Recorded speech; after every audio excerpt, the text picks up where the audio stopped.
All right, so let's go a little deeper into these four immeasurables, these four abodes of the heart that, when cultivated, bring us towards this great wish, this great vow of bodhicitta, this great desire to bring all beings to perfect awakening. So, again, they are loving kindness, compassion, empathetic joy, and equanimity or equality.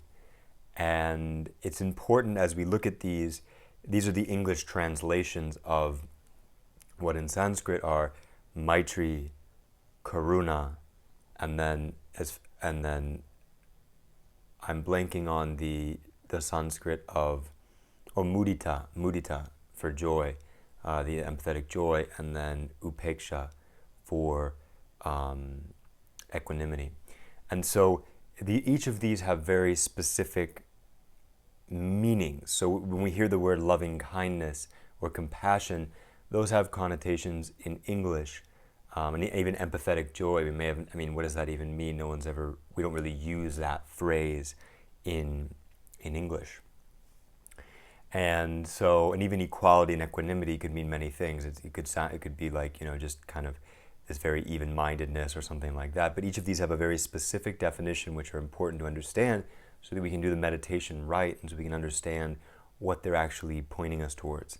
So for loving kindness, Maitri, or metta in Pali, it's friendliness. That is sort of one of the other translations. And really it's well-wishing for all beings. And so one way to explain this, and it's a little bit technical, but basically what you are doing when you are sending loving kindness or when you're generating loving kindness for other beings is that you are wishing them well, which is to say you are wishing that they have happiness, true happiness, like we talked about before, authentic happiness, not just stimulus-driven happiness, but eudaimonia, really true, deep inner happiness, and that they have the causes of happiness, which is to say all of the things we've been talking about, the true causes of happiness, and not false facsimiles of causes of happiness. And so that's what we're wishing. We're seeing a being, we're attending to another being, and we're saying, may you be happy, may you have happiness and the causes of happiness. And then, so we're wishing them that happiness, that true happiness. And may you, as this, you're attending to this other being, you're saying, may you fulfill your true heart's desire, meaning your deepest longing for authentic happiness, for unification, for communion with the highest. And so that's what we're sending in loving kindness. So it's very specific. And the way we work with all of these is that we begin with our closest circle, which is ourself. We begin attending to our own self, and then we move outwards to those for whom we already have a feeling of love for, and an affinity for, and then we move out to neutral people, and then we even move out to people who we might consider enemies, or people who we dislike or who we disagree with, and then eventually out to all beings. But you see, we're breaking through these typical circles of caring that we build up, and we're breaking through all of those and expanding this loving kindness, this well-wishing out to all beings. So the meditation for this is very simple. In a way, you wish yourself well, then you wish a loved one well, then you wish a neutral person well, like someone you saw at the grocery store, and then you wish someone you might consider an enemy well. You send them those same well wishes, and then you expand it out to all beings. Now, one of the ways that these immeasurables are taught typically is that actually equanimity comes first, or the upeksha, because one of the only ways that we can really authentically engage in this practice is if we are viewing all beings as equal, as equally deserving of happiness, as equal in some fundamental way. And so we have to ask the question, in what way are all beings equal? Because if we just look out on the surface level, we say, well, some beings are, very good people, some beings are really doing terrible things, Some beings are tall, some beings are short, some beings are beautiful, some beings are not so beautiful. So what is it about them? In some ways, you could say no two beings are the same. So how could you say that they're equal? Well, the way that we can say this is that all beings, no matter how how they are acting with the intention of finding happiness, with the intention of being relieved from suffering, with the intention of getting what they believe that they desire. And so we're all unified in that drive. So that's one way in which we are equal. Another way that we're equal is if we go to the second layer of mind, which is this subtle continuum of consciousness that goes from lifetime to lifetime. And when we consider this, we can really see that if we're buying into this continuity of consciousness from lifetime to lifetime, then that means that all beings have been, as they say in the Buddhist tradition, all beings have been our mother, all beings have been our father. But of course, if we extend that, we can also say all beings have been every manner of being. So that means that who knows who we have been in the past. Maybe that person who in this life we look at and we say, oh, what a terrible person. I'm so unlike that person and I would never want to be like that person. Who knows? Maybe there was a time in our past lives that we were manifesting something very similar to that. And so if we look, again, if we drop a little lower in our perspective to this subtle continuum of consciousness, first of all, that consciousness is the same for everybody. The imprints that are embedded in it and the imprints that are arising in it are different, but the consciousness itself is the same. So on that level, all beings are the same. And then similarly, seeing that, we can begin to soften this feeling of I would never be like that being. I would never be like that politician. What a blank. What a beep. What a bleep word.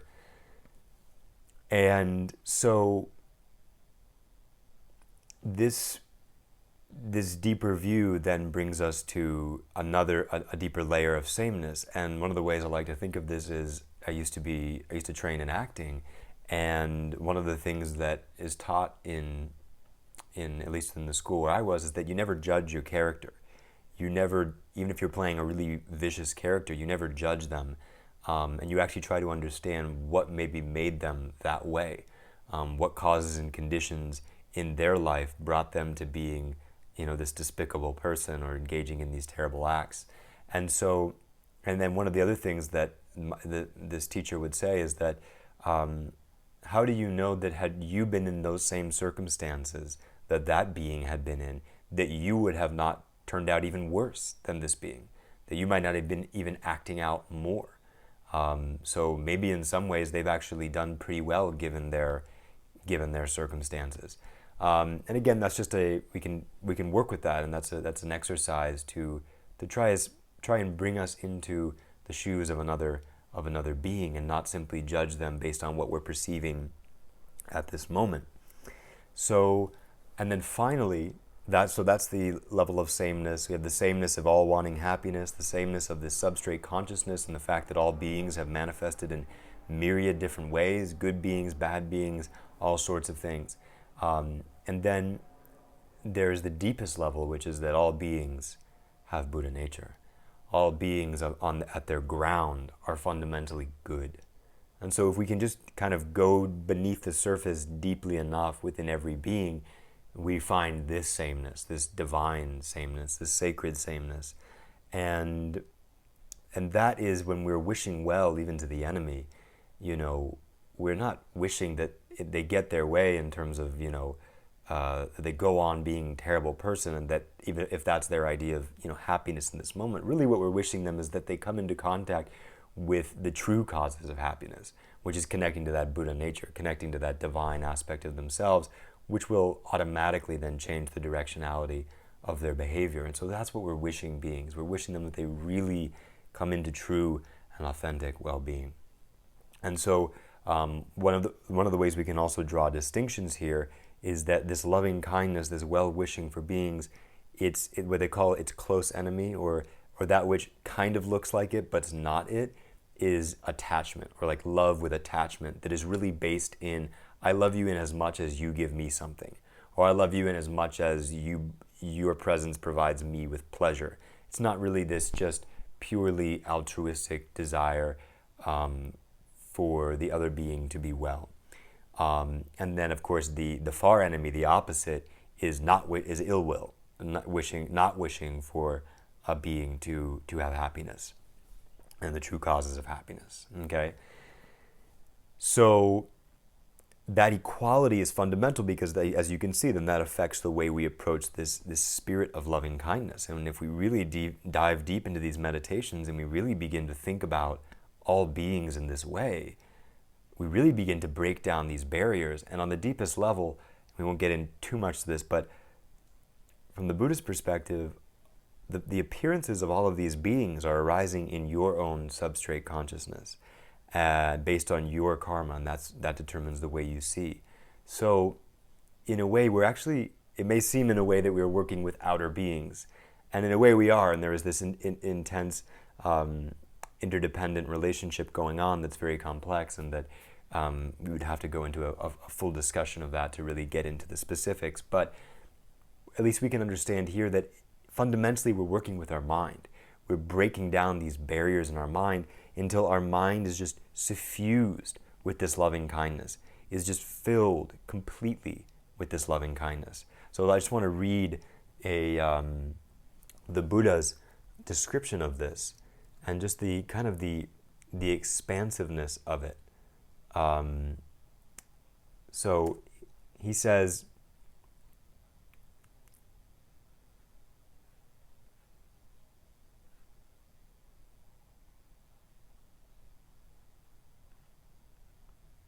I can't find it at the moment, but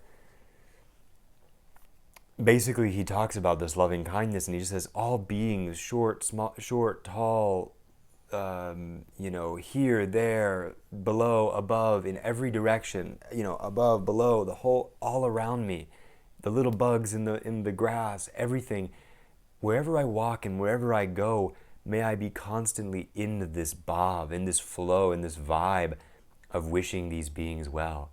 And so that I abide in this loving kindness, that it's not just an every once in a while thought, but it's my baseline of just radiating that loving kindness. And you can try this when, of course, none of us are going to be in this situation right now, excuse me, because of everyone is, quarantined right now and so on. But if the next time you're in an airport or you're in a crowded place, and of course you can do this even in meditation alone in your room, but when you're around people, it can be particularly potent, because sometimes when you're around people, you start kind of like judging them, and you start this inner commentary about, oh, look at that guy and his thing. Oh yeah, look at her, she's got a thing going on. And so basically you're either desiring people, like, ooh, yeah, yeah, that's nice. Or, oh, what an idiot, ugh, yuck. So it's this just, and so that's basically what we fall into.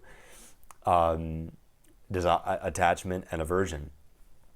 And so to counteract that conditioning, we can then attend to all of these beings and attend to them at the level of their Buddha nature, attend to them at the level of their deep sacred lovableness. And this is the cause. To talk about what is the cause of loving kindness, what brings loving kindness forward, is when you can see the lovability of beings. And of course, on the deepest level, this is their Buddha nature, but we can also find many other ways to see the lovability in beings. But so instead, rather than this attachment and aversion dynamic, we look at these beings and we see their lovability, and we generate this wish, may you all be well. May you all get where you're going, especially like if you're in traffic, that's great. May you all get where you're going perfectly safely. May you all find happiness and the true causes of happiness, and that's the way you're attending to beings. And imagine what that's going to do to your mind, as opposed to being there like, oh God, look at that guy. Oh, he cut me out. Look at that guy. Oh, ooh, who's that?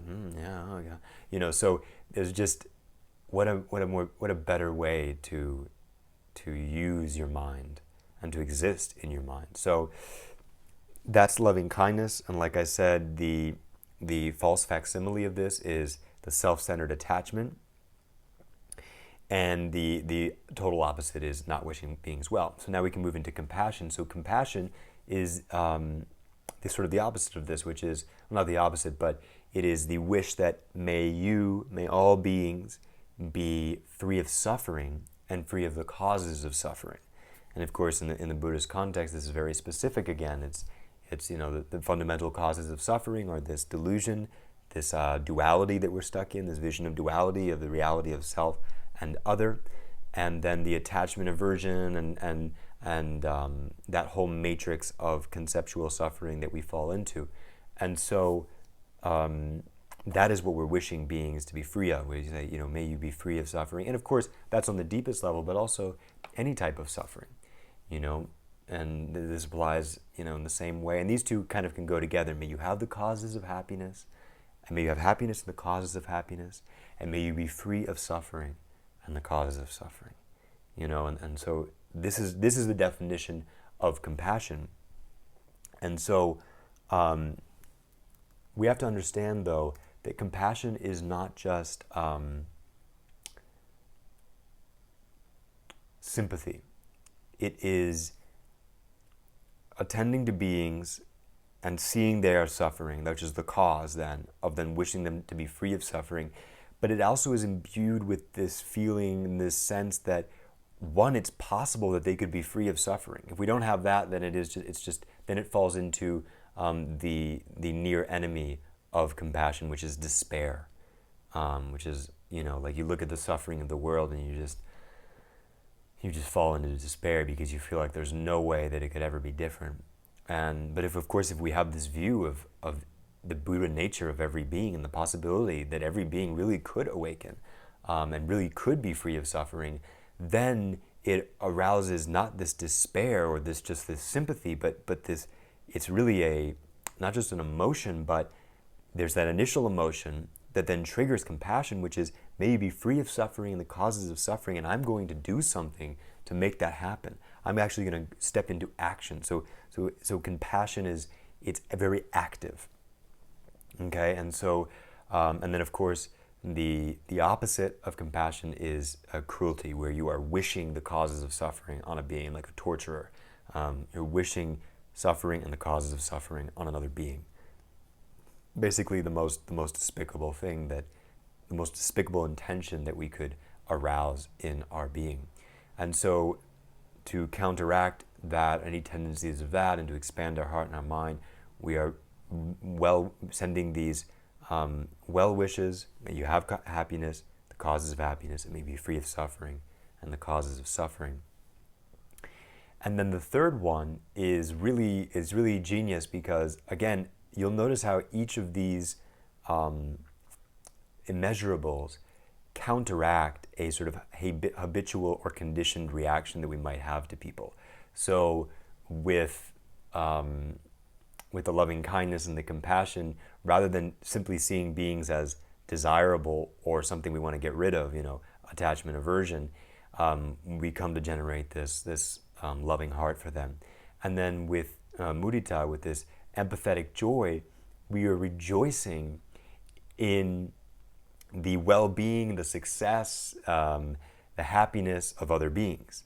And so, as opposed to the jealousy or the resentment or anything like that might come up when other beings are experiencing happiness. And what's amazing is that, of course, when you rejoice in other beings' happiness, and when you fill your heart with the same happiness that they're experiencing, you actually get to experience it too. And similarly, when someone is engaging in deep virtue, like some holy being, and you rejoice in wow, the acts of Mother Teresa, or the acts of the Dalai Lama, or Saint Francis, or Gandhi, or Martin Luther King, or one of these great beings, you, in a way, are participating in those actions, and you're planting those seeds in your mind. So it's a wonderful shift in the way we look upon others who are doing well. And of course, this plays very heavily into an antidote to this competitiveness and this scarcity mindset, where we're constantly trying to fight for our place at the table, and instead, rather, we are rejoicing in the success of others and supporting others, because in many ways, if we look at karma, the causes of us having success is actually helping others to have success. So this gets us moving in that right direction.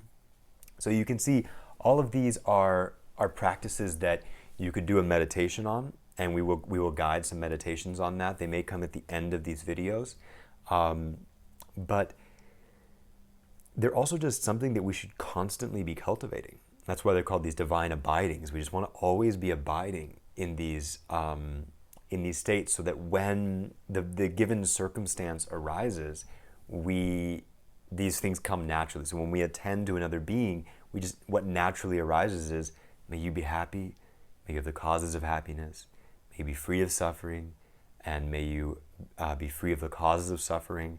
And when you're doing well and you see someone doing well, the joyfulness comes up. And then fundamentally just this seeing all beings as equal and not drawing lines between one, self, and other, but also my people and those people, this whole tribalism thing. So those are the four great abodes of the heart practices that bring us towards this most profound practice of bodhicitta, which is then the commitment to really do something to bring all of these aspirations into reality, to fruition, to really do something which is attaining enlightenment for the benefit of all beings and enlightening all beings. And that is surely bringing all beings to happiness, removing them from suffering, and seeing them in total equality, as the equality of reality is. So this has been a short introduction to the four immeasurables. I hope that you practice each of them, and there are many resources for these, so you can look them up and you can go deeper into them. And we'll do a couple meditations as well on these practices.